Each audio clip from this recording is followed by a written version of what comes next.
All right, David, are you ready? I've got a 64-ounce jug of eggnog right here, ready to go to fill the holiday need. It's so much egg and whiskey inside of it, dude, because that's how we rock and roll on the holidays. Am I right, my dude? Like the Macho Man Randy Savage of thermoses.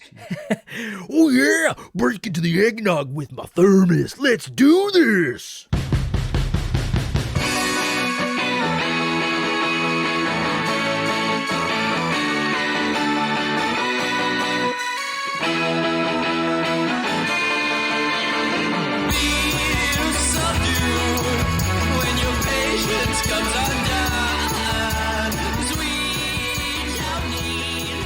Ladies and gentlemen, happy holidays and welcome, one and all, everybody. Why are you looking at me like that, David? You already look confused. I just started saying hello. Oh, I didn't expect the intro so quick. Oh, you know how I work, baby. Really quick and really fast. I said quack. You know what? Screw that. David, hello, everybody. Welcome to the show. My name is Brian Ortiz. And I'm David Castillo, staring at Ortiz's pit stains. How dare you call me out so fast? It's a holiday episode. It's supposed to be cheerful. You have to be nice to me on this one episode. But this is the one that's closest to Christmas. You goddamn Scrooge. Jesus. And I know that water bottle's filled with vodka. Don't pretend like you just drank water either, dude. I'm doing the Denzel Washington gulp from Flight with this bottle of vodka. Jesus, your goddamn references are so niche every time, every dang time. That's such a specific Denzel Washington movie to reference. Ladies and gentlemen. That was only because it was turned into a GIF. Okay, fair enough. Ladies and gentlemen, welcome to the holiday episode, or one of the holiday episodes. We hope you're having a wonderful Christmas or Hanukkah or whatever you know, Ramadan, whatever you celebrate this year. We hope it's wonderful and that you're having a great time. This is episode 11. We just passed our 10. We're going into 11. We're feeling good. We're pushing these things out all year long, David. We're batching these things. So I just talked to you like a couple of minutes ago. You grilled me on a bunch of stuff about the last Boy Scout. You broke me about Santa Claus. You broke me about my soulmate. I'm just so broken right now. And so hopefully it's my turn to relinquish. You relinquish command. You give it to me. Now I'm going to whip you with my barrage of problems and issues, and I can break you for the holidays, ladies and gentlemen. And we start off this show by saying, why am I trying to attack David? Because the show is called Life's a Wreck. And what is that? Well, what is life but nothing more than a series of reactions to educational conversations with one another through the use of pop culture as social lubrication, everybody. Once again, just another reference for me to get deep inside of David emotionally, as if I were the top or you were a top, or if I was the bottom or you were the bottom, because we just learned through our review that it's okay to be a top or bottom, people. There is no, there is no bad place to be in this world. And what is the show, David? Well, once a week, I will present a topic to you, and I will learn something about you through that topic, and then I will reflect upon that. But then the next week, you give me a topic, and you ask me questions, and you learn something about myself. And in the end, we hope that we get a little closer. And David, we're on track for that. I mean, I like you a little bit more, but then I hate you. But then it's a roller coaster with you, man, especially during the holidays, as holidays usually are, David. So, hey, David, how are you doing? How is your holiday going so far, my guy? It's going good. I've had good food, good company, and I was going to add something else in there, but I don't know. It's going good, and hopefully the same's for you. It's going great so far, David. I have just returned from a trip in New York. I got to see so many things and Christmas stuff like that. I'm very excited, but we'll talk about that on another trip, another podcast, David. But it was phenomenal. I got to spend a little bit of Christmas time in the Big Apple, and it was wonderful. I had an amazing time with amazing people. I got to come back. I'm putting up my tree. I'm going through my traditions of holidays, getting ready for gifts, getting ready for Santa, getting ready for joy and merriment and food and cooking and all kinds of stuff, man. And that's one of the many things I love about this, David. I'm not going to waste any of our time talking anymore about this stuff, David. We're going to get right into the question, okay? I can't accept that kind of level of positivity when it implies that you also missed my birthday. Okay? I just want to throw that out there. That hurt me, and I won't forget it. Okay. Look, David, we talked about this, okay? I know it was your birthday. Maybe I got you something, man. You don't know. You don't know. I just got back. You don't know what I have for you, David, okay? I know I missed your birthday, all right? I know. I don't want to hear in the comments. Don't at me, people, okay?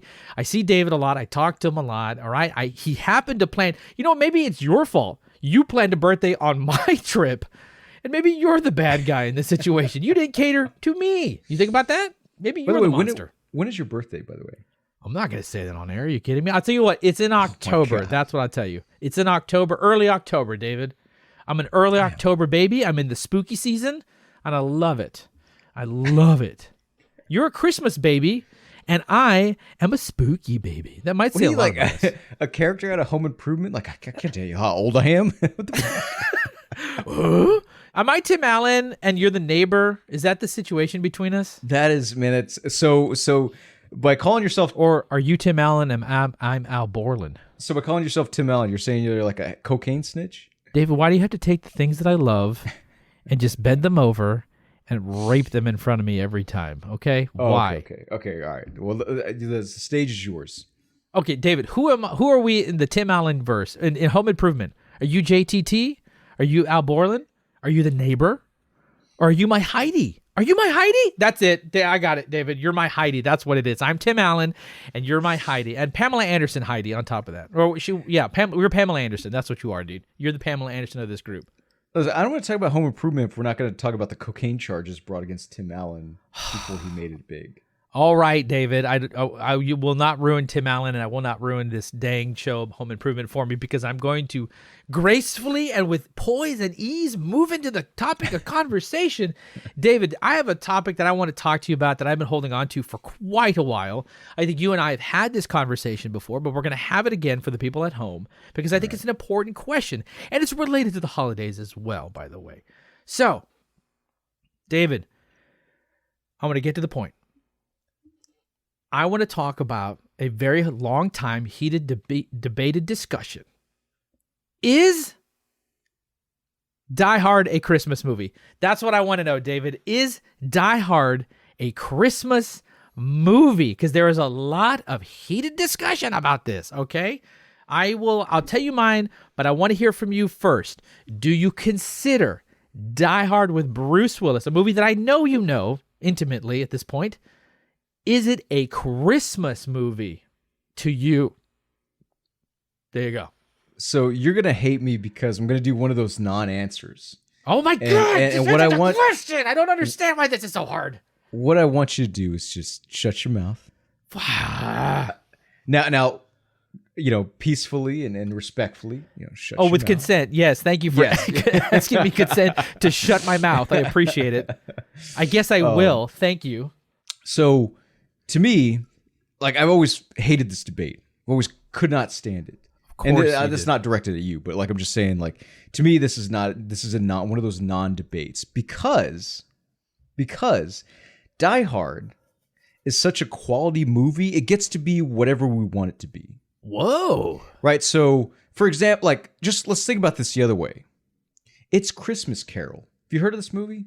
Starring Carrie Fisher in a play on. Goddamn, I've already forgotten the Charles Dickens story. Scrooge. What is that? Christmas Carol. So it's a play on that. Okay. But would anybody care or even give a shit if you called that a Christmas movie or not? No, because it's a terrible movie. And so the point being that, like, well, Die Hard is so good that whether or not it takes, whether or not Christmas is relevant to the story doesn't matter. And so that's my answer. Die Hard is a Christmas movie, sure. Is it not a Christmas movie? Who cares? It's a great movie. Okay, so if anybody can make it what it is, right? If it's so good of a movie, it can be whatever it wants. Where do you sit on that train then? Where do you put it in your own mind then? If there's no wrong answer, what's your answer? Would you like to put it in a Christmas category, or would you like to put it in a non-Christmas category? Both being good movies, but just out of curiosity. Well, no wrong answer, because like you said, you make it whatever you want. The only reason why I would put it in the Christmas category, because as much as I hate playing your game where you're forcing me to, like, answer this question on your own Right. terms rather than just accept the validity of what I said, Sure. yes, I would put it into because, well, I think of other people call it a Christmas movie. So what am I thinking about? If I think about a movie I want to watch that's quote unquote Christmas theme, oh, well, Die Hard's a great movie. Let's watch that. David, I know you hate answering my questions, which is hard to me because the whole show is about you answering my questions. So if I literally took your answer, the show would be done in less than 10 minutes and we would have nothing. So you bet your butt I'm going to grill you whether you like it or not. David, you know what? I think I'm going to debate this with you because this is what we do here on the show. I actually think it is not a Christmas movie. It is a great movie, but it's not a Christmas movie. And the question becomes, for me, from a movie standpoint, and you should get into this conversation because it's about movies and old stuff, and you like both of those things. Does a movie that takes place during Christmas make it a Christmas movie? And I say no. I say no. I don't think just because a movie takes place during Christmas, it makes it an automatic Christmas movie. That's why I would say Die Hard is not a Christmas movie. It doesn't have to do anything to do with Christmas. It just happens to be the time of year that it happens to take place in. Just like Gremlins. I don't know if Gremlins is really a Christmas movie either, to be honest. Here's a question I want to ask you. Do you have in your family, whether, you know what, now I can say this, in your family, or your new family with your wonderful wife, do you guys have an ultimate Christmas movie that you like to watch using your definition? Do you like to sit down every year and watch something? I want to watch this for Christmas. I don't think we really, usually it's just like a movie that we're like, okay, like, can we think of a good movie we can watch together? And that's kind of where we lie. It's not really, holiday theme per se. We have watched some, like I think White Christmas, I think was one of them, but, classic. But the reason, kind of just slightly getting back to that question that you asked, which is that you can look at a lot of movies that claim to be about something, but really aren't. And if they're good movies and they're about a lot of different things or have a lot of different things going on, then it won't matter. Like I'm trying to think of like a good example of like a movie where, it claims to be about, for example, Rollerball, right? I mean, is that a sports movie? No. Can you also say it's a sports movie? Yeah. Does any of that matter? No. I would argue Rollerball is definitely a sports movie. 100%. It's about a future sport. That's the whole thing. And it's also about sort of like power and corporations, monopolies, and sort of very like sci-fi themed things, right? But it's in a sports category. Like, it makes sense. Die Hard has nothing to do with Christmas. Nothing. It just takes place during Christmas. Whereas Rollerball is a sports movie mixed with other metaphors, but at the core, it's a sports movie. And how many, let's say, robbery-themed movies can you argue take place during a bank robbery, but aren't about like heists and sort of the robbery itself, etc.? Like Point Break? Yeah. Oh. You know what I mean? So that means Point Break would not be a heist movie. Under your definition. Yeah. You know what? Hey, David, you've just kind of cracked something here. There's something in that. Maybe Point Break isn't a heist movie. Maybe it's more about like an emotional heist instead of a traditional heist. There is something to that. Remember, like Patrick Swayze's character is named after a Buddhist figure, right? It's not like... I mean, the text is right there. Now, granted, we could say, like, well, that movie doesn't know shit about Buddhism, which I agree, but I'm just saying, his character is presented as this kind of philosophically enlightened, he's not presented as a bank robber. He's presented as somebody that sort of believes in this kind of spiritual equality and sort of calmness, yada, yada. And it's funny because, that movie always kind of like struck me as almost kind of counterculture. Like, Keanu Reeves' character like throws away his badge in the end. Like, this is a guy that sort of doesn't do really kind of, I mean, everything he does in that movie are not things that a cop does or should do. I mean, right, like fire your gun into the air emotionally when you're trying to chase down a guy, because those bullets are gonna go. That's just every time paperwork, man. That's a lot of paperwork. Or his name Johnny Utah, right? The most improbable name. You know what? Hey, I think that, man, we really came up with something there. I didn't think about it that way, but you know what? I kind of can't see it now the other way. I don't think Point Break might be a heist movie. Which, if that is the case, then I still will argue that Die Hard is not a Christmas movie because it's the same thing. It's out of the subject matter. It has nothing to do with Christmas, but it has more of a emotional journey of a man trying to get back with his wife while he's trying to kill terrorists. Who knows? David, I have a question for you. Like, is there? I know that you have watched Christmas movies, and I know I don't. You said there's not necessarily a tradition of watching something, but you watch a movie, but it's not necessarily have to be Christmas with your family. But in your lifetime, watching a bunch of Christmas movies or holiday themed movies, is there one that you really love the most? I know there's a movie that I love. There's a couple of holiday movies that I super love and have to watch. Do you just have? Are there any in your repertoire that you just adore and really love to watch, man? Any holiday or Christmas? I think the only movie that kind of comes to mind is maybe like Halloween.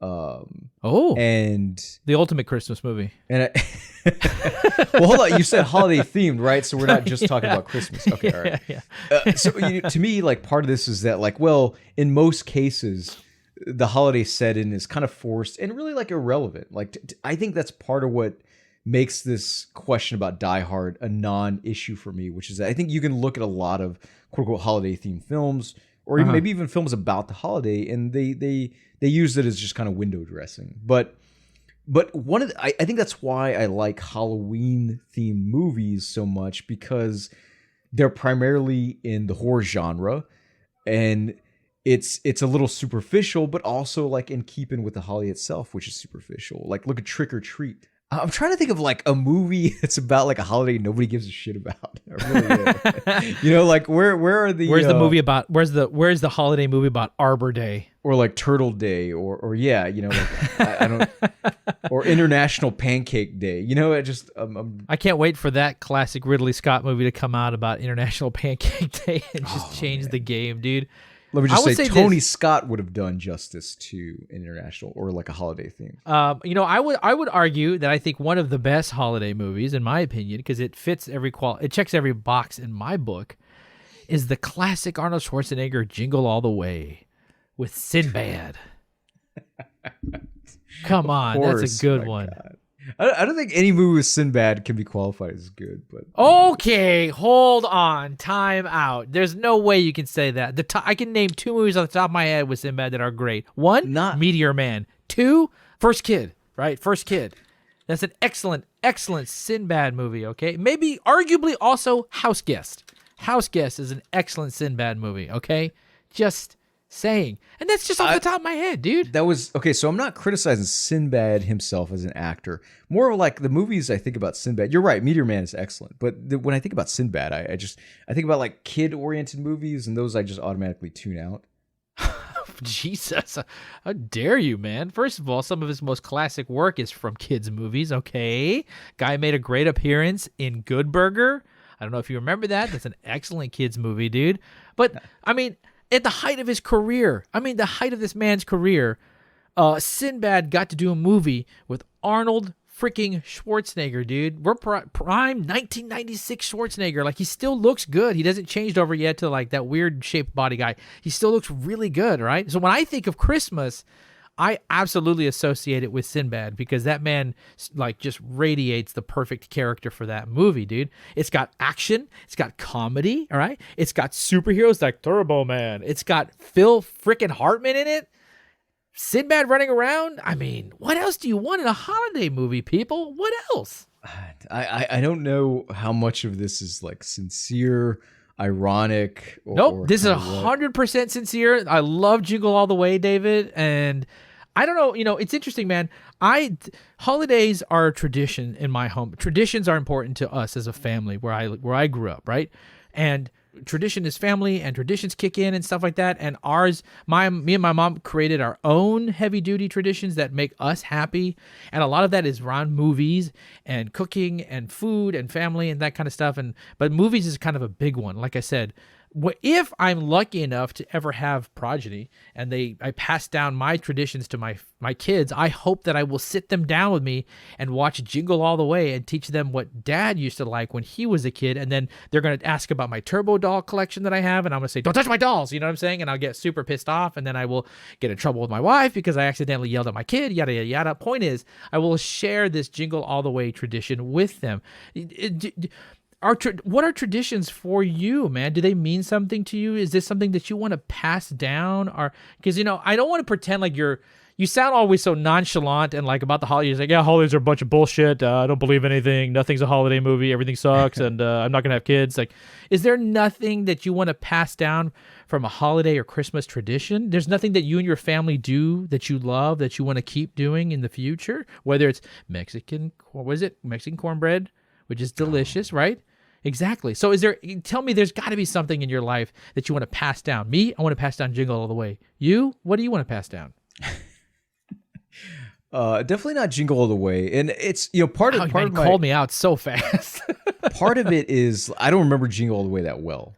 Right? Ooh, maybe we should watch it together this holiday season, bro. This is why you got to give me like 48 hours notice, just like Nick Nolte, Eddie Murphy style, 48 hours. That should be our tradition. But I mean, I guess like for me, tradition, I think is something that kind of, growing up as an adult, like I think tradition has kind of taken on more of a negative context because really, not because of anything that happened with me personally. Just like you think of like traditions, especially with like Christmas, Thanksgiving, right? Like historically, these things are connected to very sort of vile things. I think that's one of the things that if you're somebody that kind of starts reading more history, you realize like history is just really just a collection of like bad shit. And the stories we tell are kind of told to sort of whitewash, the kind of the vulgarity within it. And it's a way of making those events palatable, because what really happened was disgusting, and we're trying to like just move past that. We're trying to like either forget about it or just new traditions that'll kind of eventually smooth over history, which tends to be violent. And so I think maybe that's why I have trouble kind of coming to terms with the idea of like tradition, upholding things that should be kept constant, because constant things that are upheld just for the sake of tradition, I think tend to have like negative connotations, like for me. So you're a Grinch, is what you're saying. Yeah, absolutely, absolutely. You're a damn Grinch. The Grinch was a hero in my view, and Krampus is a hero good guy in my view. story. Yes. The Grinch and Krampus are my personal heroes for the holidays. Rare exports; those are my heroes. That's a good old movie. naked men, just trying dude. to David, kill can we kids. watch Rare Exports for the holidays? We can absolutely do that. But dude, I love Rare. You know what? Horror and Christmas go so well together for some weird reason. I don't know why. For reasons I just talked about, the idea of history and violence, tradition and violence. Interesting. That's a good point, David. Holy moly! It's like you know what you're talking about, dude. That's amazing. David, this whole podcast is me just trying to invite myself to your family events. So You're invited. You were invited like last time, I think. You're invited this Christmas. Oh, yes. I'm going to show up with all my podcasting equipment. I'm here live at David's family Christmas. I'm in the wild, and he's actually he's a liar. He's partaking in all the Christmas activities. He's drinking the eggnog. His dad's dressed like Santa. What's happening? He's a liar, ladies and gentlemen. David, one of the things I know about you is you're a man of the future. You don't like to look too much at the past sometimes, right? And you don't live in the present. But like you have a way of looking at the world where I hate everything that exists, but I'm going to do my own thing because you're, a maniac. Have you and your wife created your own personal new non-violent holiday-based tradition that's personal to you, man? That's a great question. Yes. For one, if you follow two accounts on Instagram, Chubby's World and Baby Jabba, you know that we do have kids. We've adopted alien babies, baby Wookiees, and Hutlets, baby Huts. Correct. Right? Go check it out, folks. It's on there now. And one of the things that we love to do is we didn't get a chance to do it this year, but during the holidays, love to have roast beef au jus. Ooh, lovely. It's Nicole always does a great job of getting just the right like baguettes. Ooh. and of course makes just like perfect au jus sauce, and I don't know what it is. It's something about like that meal combining well with the like cold holiday weather. Yeah, is fantastic. So roast beef au jus during the holidays is a thing in the Castillo-Ruckman family. She did not take my last name, and that is for the best, by the way. Showing her independence. Also, that's a really good name. Ruckman is a fantastic last Ruckman's a great name. That's very cool. Castillo is not. Castillo is a terrible last name. Okay, don't hate on us right away just because we're Latinos, dude. There's no need to hate our last names, okay? Your name is solid. Ortiz is like, it's like a title card. Like that last name is solid. Is it? Castillo is Holy like crap, this, David, that's like the nicest thing you've ever told me. Probably. Whereas Castillo there's like two words missing that like would make it elegant, but instead it just sounds kind of like muddy. And I could never stand my last name. I don't know, David. Two of my closest friends share names that are extremely similar to one another: Castillo and Carrillo. Two people with like my two most ultimate favorite humans on the planet have similar names. Okay, what does that tell you? So I don't know. I thank you for that compliment. And hey, dude, that sounds so wonderful. What a wonderful tradition. But look, it's amazing that you still take the time to find something like I said. And that's what I like about you, man, is that you always are able to like kind of turn that around and do something of your own thing. You know what I'm saying? I by the way, I was making a note real quick to see like what Ortiz means. Son of Orti, which is brave/strong. Yes. Thank you. That's what I've been told. I'm gonna start calling you that, Son of Orti. That is fantastic. Son of Ortiz. Tell me your clan's name. You see what I mean? I was right though. It sounds like a title, like a sort of like a nobleman title or something. What does regal. Castillo mean? Look it up. What does it mean? It means castle, which is born as right, like just dude. No, man. There's that means you're built like a castle. You're strong and sturdy, and you house people in protection. That's what I got from that, dude. My back problems would disagree with this whole analogy.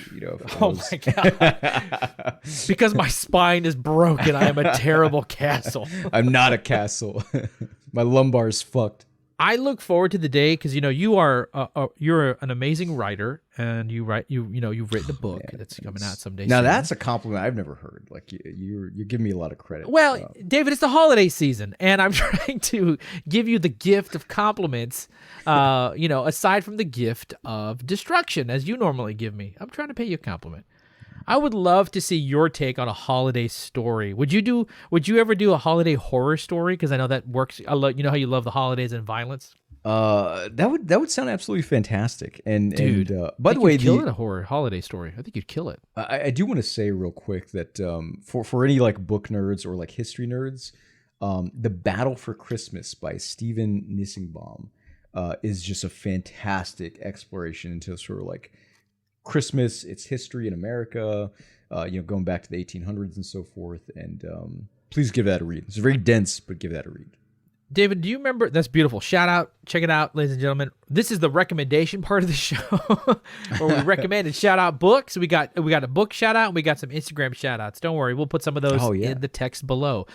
David, you clearly, I'm learning about you right here, and you're like this educated man who has learned about the holidays, and you're really one of those people that like the holidays are nothing but an illusion and bullshit to cover violence and decades of, disgustingness. So, but I know that you didn't grow up like that. You weren't born into this world like with a full beard and like super educated on the hating of Christmas. Have you seen my baby picture? Well, to be fair, you do have almost a full beard as a baby picture. It's amazing. You came out a full grown right. You came out a full adult man out of your mom like, mother, I'm out and ready to take on the world. Like I remember that's what your mom said at the wedding. It's it's the Bruce Dern phenomenon. Like Bruce Dern, that guy was always old. I think that's clear. Just but you came out old. So I know that in the beginning it wasn't like that. And you said that your dad used to dress up like Santa Claus, which is great. You know what I'm saying? Way to go. Like, I'm so glad someone's dad did it because mine did it. Oh, God. So it's okay. It's not your fault, Brian. It's not your fault. You did. We have a true breakout moment here, ladies and gentlemen. I cut out the rest of like me crying, and we're just cut to. But man, I broke down. I drove to your house, gave you a hug. You did. You found me naked on the floor with eggnog dripping out of my mouth in the fetal position. It was crazy, David. I'm so glad we cut this out. This is actually day 2 of this podcast. So like you grew up, and this. When did this change? Was it high school? Was it junior? Was it college again? Because I think college really broke you sometimes is what I think. College just destroyed who you were and created a whole new person, which I guess is good. But do you know when it happened? Do you remember the first time you were like, man, Christmas is bullshit? Well, so the thing with me, and I think that the reason why, even though I grew up poor but still consider myself privileged, is that my parents were always, and this I think applies to a lot of things, like just in life in general, like regardless of where your struggle is that when you have a strong support network, you're much more comfortable about the things that you want to detach from. Like, for me, like I wanted to detach from religion and sort of the notion of sort of tradition, and like just, being like disillusioned by like the history and how violent, yada, yada, yada. Right. And so, but the fact that even though my parents didn't approve, for example, when I was like, I don't believe in God, blah, blah, blah, blah. Ooh, that must have been a heavy time for them. Yeah. So, but nonetheless, like they wwere still loved me, yada, yada, yada. Sure. And so I think that really helps, when you have people that are around to support you, you feel like you have more freedom to kind of go wherever your, personal kind of journey takes you, So that, was there a specific moment in your personal journey, dude? Like, was it in high school that you started reading this material? Was it in college that you started finding out this stuff? It was mostly college. Oh, actually, I would say yes. There was a moment, and it was Howard Zinn's A People's History of the United States. When did you read that? And I read it in first year of college. Okay. First year of college. Okay. And so once again, college destroyed you. Okay. Yeah. I'm glad that we're at least on track here with the same idea that the university system broke you completely and turned you into a new man. Yes, where a lot of things kind of really like broke the spell, so to speak. But I think as a person, they kind of really sort of encourage that. Again, we're talking about like holidays and violence.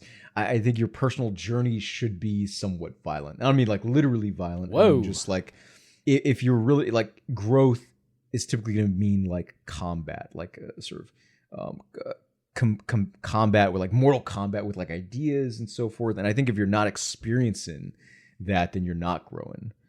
Which was maybe kind of like a weird, strange, like Darwinian way of kind of wording it. That's not really what I mean. But so violence equals growth sometimes. Yeah, absolutely. Wow. Yeah. Dark and yet poignant. Damn, David. That's the story of your life, my guy.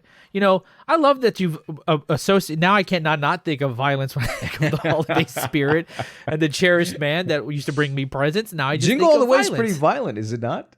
I mean, I'm not arguing with you on that. It's just, you try to always pull the curtain away from me, David. I'm safe behind the curtain. I'm enjoying with the show. And then all of a sudden you come out, you're like, hey, did you know that all of this stuff is bullshit and violence and death? I hope you like your holiday. I love you. Bye. And then you just like go into the background, but you're all right, dude. I think you are right. There is a connection with violence and Christmas. And I think that's totally true. And hence those movies like Rare Exports or Krampus can do so well and or Black Christmas, are so fun to watch during this time. But another thing that I enjoyed also with the holidays is for some reason I'm not into like the more traditional stuff like Miracle on 54th Street, and like It's a Wonderful Life. Like those are great and fun and yada yada yada. But I like more of what you said, the horror, the sometimes attached to it, or in some of my cases, the comedy. I really enjoy comedy, and a lot of these movies like Jingle All the Way mock the holiday traditions, and they mock the holiday scenarios that we get to see. So they're not, what I'm saying? And I really enjoy that. That movie is about a man just trying to get a dang toy for his kid, but it's all about capitalism and how terrible it is and like all the violence that people go through just to take an object. I mean, you're right. Once again, violence. David, you're really turning me on this thing. I'm starting to hate the holidays. And remember when Tickle Me Elmo came out and how violent Americans got just to try and get a dang doll that just shook. The Black Friday like stampedes. Oh my God, my poor mother had to deal with that stuff, man. I remember she tried to go get us a VCR and was almost trampled to death at the Walmart in Brownsville just to get a dang old VCR. I think she said she saw an old lady fall to the ground and people just moved around her and just kept going for stuff. It's insane, you know what I'm saying? So you either have two ways, right? You either do a violent movie or you do a comedy that mocks it. And so I think I tend to go both ways, and I really like comedies. And I would be remiss if I didn't say Jingle All the Way is like one of my top 5 Christmas movies, but I do have an ultimate Christmas movie, like the one movie that is the most epic Christmas movie to me ever made, and it still holds in my day. Can you guess what that is? Do you have any idea what it is, David? Home Alone? Not bad. That's also in the top 5. It's not bad. I'll tell you what it is. David, the ultimate Christmas movie. This is not a hot take. This is a fact, people. All right, let's hear it. Ernest Saves Christmas.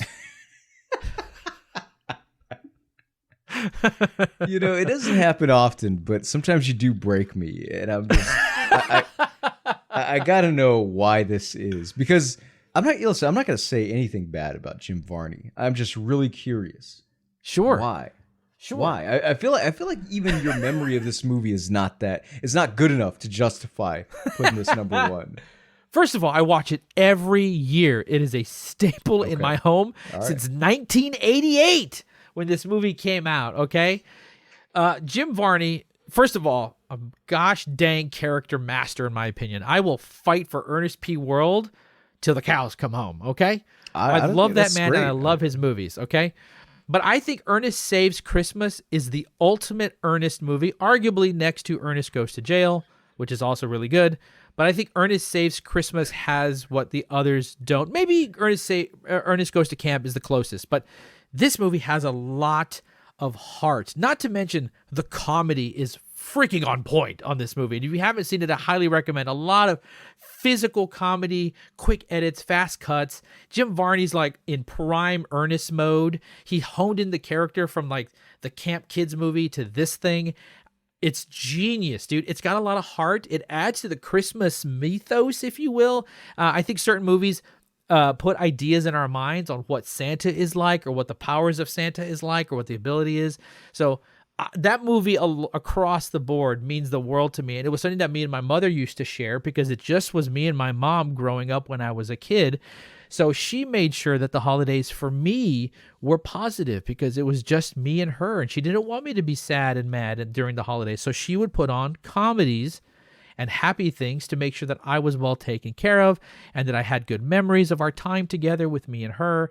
And Ernest Saves Christmas was one of the earliest family-friendly, funny movies that both of us could enjoy. So we used to watch the heck out of it. And I will live and breathe and die and say that that movie is the ultimate Christmas movie, in my opinion. Funny, fast, comedy, action. Jim Varney, Santa Claus, Jim Varney, action. You know what I'm saying?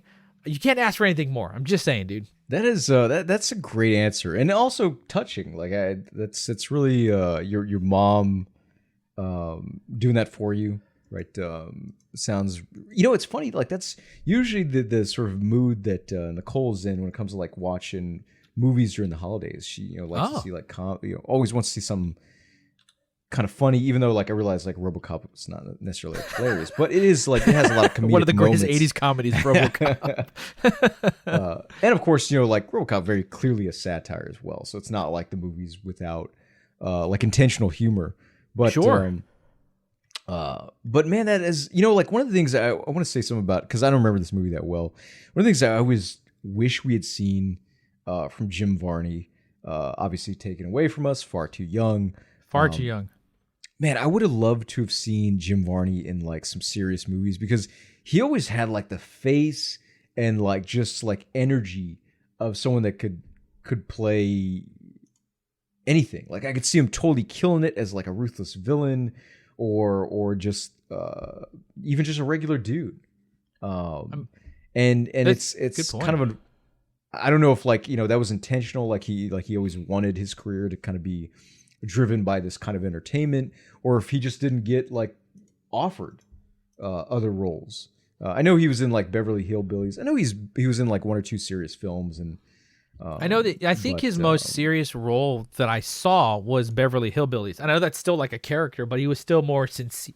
He was more sincere in that movie. But arguably, you're right. It would have been great to see him in something extremely serious. And you know what?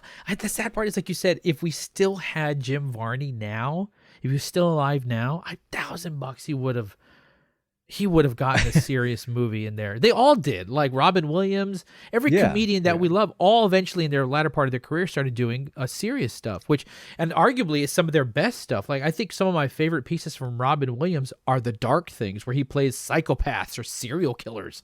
Like 1 Hour Who knew? Photo. By the way, Well, yeah, 1 Hour Photo, man.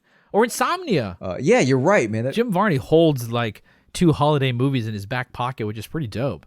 Guy's got Ernest Saves Christmas, which he does every year for me, emotionally. And then he also has Ernest Scared Stupid, where he always saves the holidays. Ladies and gentlemen, if you haven't seen it, I cannot stress enough. Go online. I want to hear your support for Ernest Saves Christmas. Anyone who's negative about this, I will fight you online, dang it, because gosh darn it, Ernest P. World is a hero of mine. Gosh darn it. All I'm saying, he saved Christmas, and he saved my childhood. I don't, like I this should be the moment where I like make fun of you, tear into you, talk about how like, come on, seriously, like Jim Varney, like what are you doing? But I can't this time. I really can't. I feel like it's obviously outside the box in terms of its selection, but sure. But yeah, man, like Varney filled like a strange niche that you don't get anymore, where this kind of like character actor that that only played like really like a certain type. This is well before like things were branded and prepackaged, and man, it's a really good answer. It's atypical, but I can totally see why. Yeah. I am. I need to watch these again. I'm curious like how well they've aged. I would love to do. I would love for the holidays. You spend some time watching Jingle All the Way and Ernest Saves Christmas, and you tell me at this age what you think. Do you know what I'm saying? I would love to hear that retrospect on another episode sometime of what you thought. son of Orthy, man, you're surprising me, dude. This is fantastic. My friend David Castle. Ooh, David Castle. What a great, cool name, dude. I just discovered that right now. Holy moly. By the way, Son of Orthy sounds like some like Mexican Excalibur character. Am I holding? Is my Excalibur a giant churro? Just straight. Because I'm fat and I'm Mexican. Your shield is a sombrero. Man, racism! Good Lord. Is my steed a donkey while we're at it too, David? Listen, hey, yeah, my churro, my burro, my shield. I'm ready to go. I'm Son of Ortiz, baby. Donkeys is very, very, I think majestic creatures. Not given enough credit. They're kind of seen as like the wrong half of a horse, but man, I love. Never heard it put that way. The wrong half of a horse. Well, I mean, like I don't know how else to kind of describe like a half a horse, whatever. I mean, the point is, yes, your name, which is very much Latino King Arthur, I think is fantastic. Whoa. You wear it well. David, this is a holiday miracle because that is the nicest thing you've ever said to me. You just called me Latino King Arthur, dude. That is amazing. Can you be my like Latino K, which was his brother who had eventually ended up being his squire and partner and all that kind of stuff and becoming a knight and all that stuff? Oh, whoa, no, David. Will you be my Merlin, my Latino Merlin? All I'll say is that I don't feel like that's fitting. I feel like you don't want to be Merlin? I think I'm like some sort of like creature from the lagoon or something like that. Like that's I got it. You're Morgan Le Fay. That's what it is. You're the bad guy in my story, and eventually we both end up dying in each other's arms, probably, which sounds perfectly suited for both you and I. And on that note, David, we've come to the end of our show. We've talked so much around the holidays. We've talked about the things that I love most, like Jingle All the Way, and especially Ernest Saves Christmas. But enough about me, David. We're here to talk about you. And at this part of the show, ladies and gentlemen, I'm supposed to reflect about what I learned about you, David. And I tell you what, I am once again blown away by your answers and your vision of the world and the future. First of all, you are a wonderful human being who believes that holidays are superficial, violent pieces of bullshit. that is a beautiful thing in itself, I guess, because you've decided to make up this own mind. Once again, college breaking you deep inside. And David, the hero of your story is the Grinch. And that says volumes about yourself. And despite all of this and the hate for holidays and the traditions and the histories that come from it, you still enjoy the spirit of the holiday. That Latino spirit inside you keeps these holidays alive for you, man. And what I love most is even though you don't conform to the traditional standards that have come to us as Americans, you go to the beat of your own drum. You find your own special holiday traditions with your wife, whether it be food or sharing love together in your own way. And for you, weirdly enough, violence equals growth. And the holidays are kept alive through what you have experienced, and you've grown, you've made up your own mind, and you've created your own traditions. And maybe one day you too will pass them down to somebody else. And that is amazing about you, because you continue to amaze me by going forward and carving your own path in this world where the rest of us want to live in standard traditions and wallow in our old American archaic holidays. But you, sir, say, fudge you, I'm doing my own thing. My name is David Castle. And that's what I love about you, man. Constantly moving forward, David. There you go. I'm realizing that's why I enjoy this podcast, because Brian, son of Orthy, you are a rare export yourself. David, pulling out the good stuff. What a perfect note to end on, ladies and gentlemen. Thank you for listening to our holiday Christmas episode where we talked about a bunch of weird ass stuff. I can't wait for it to kick in. I can't wait to hang out with your family, get some Mexican cornbread. I can't wait to enjoy our first Christmas together in this new way, my friend. Ladies and gentlemen, if you like what you hear, please like, share, give us all the stars, give us a review. If you leave us a good review and 5 stars, we'll read it on the podcast. If you give us 5 stars and a bad review, we'll probably still read it on the podcast. If you'd like to suggest a topic of conversation for us, because we're too lazy to come up with our own stuff sometimes, you can reach us at recthepod@gmail.com. That's recthepod@gmail.com. You can also find us on Twitter at recthepod, as well as Instagram and TikTok, ladies and gentlemen. We're building our stuff together, so if you have ideas and suggestions, we'd love to hear it. Get the word out. Have people listen to our weird little slice of the world, ladies and gentlemen. David, anything else before we leave the audience on this holiday spirit? Anything you'd like to tell us when we leave? Yippee-ki-yay, motherfucker. Booyah, baby. My name is... Hold on. This is great. My name is Son of Ortiz. And my name is David Castle, unfortunately. And happy holidays to you all, baby. Go watch Ernest Saves Christmas. I love you. Turbo Man away.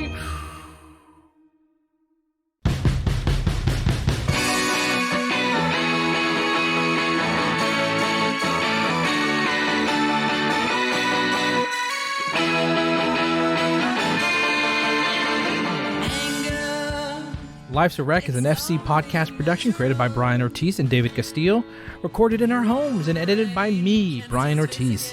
Theme song and outro by Hard Power USA. Check them out on SoundCloud. And please let us know what you think about the show by rating us and leaving a comment. You can also email us topics of discussion for future episodes at recthepod@gmail.com. That's recthepod@gmail.com. Hey, thanks for listening to our little slice of the podcast world. And we'll see you at the next episode. Thanks for stopping by. In the past, there have been many traditional ways to celebrate Christmas. With songs, with gifts, with family and friends. There's a new way. Ho, ho, ho, Bert. With Ernest. Ernest P. Worrell. He's back. Know what I mean? Back to save Santa. Santa's in the slammer. Look at those beady, twinkling eyes. Back to save Christmas. back to save face. You dead meat. That's life for you. Isn't she a doll? Ernest P. Worrell Mr. Funtime. in the mission they said couldn't be done. On Comet, on Cupid, on Donder. In the movie they said shouldn't be done. Dopey, Grumpy, Blister. You guys say you have a problem with reindeer? Trim the tree, light the candles, deck the halls, and hit the deck. 'Cause Ernest P. Worrell's coming to town. I'm gonna die! And he's coming With colorful cards and festively wrapped packages. Air brakes. Ernest Saves Christmas.